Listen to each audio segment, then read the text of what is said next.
বড় বড় অভিনেতা, বড় বড় তারকা কেন এসব কনসার্টে গিয়ে অদ্ভুত সব অঙ্গিভঙ্গি করে? কেন বড় বড় অ্যাওয়ার্ড শোতে শয়তানের প্রতীক রাখা হয়? এটা কি কেবল বিনোদন, নাকি দাজ্জালি ফিতনার নীল নকশা? এবার সামনে আসে শয়তান এবং ইলুমিনাটি উপাসনার ভয়ঙ্কর সব তথ্য। হ্যাঁ, অবশ্যই জানাবো, কিন্তু তার আগে ভিডিওতে একটি লাইক করুন। অনেক বড় বড় সেলিব্রিটি স্বীকার করেছেন যে তারা সাফল্য পেতে নিজেদের আত্মাকে বিক্রি করেছেন।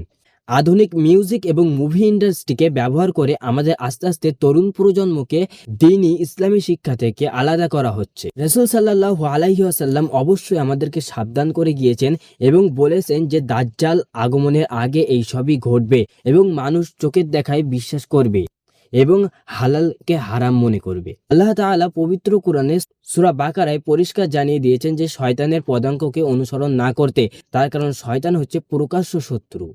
সময় এসেছে চোখ খোলার। আপনার সন্তানকে কোন কার্টুন দেখাচ্ছেন বা কোন মুভি দেখাচ্ছেন, পরিষ্কার নজর রাখুন।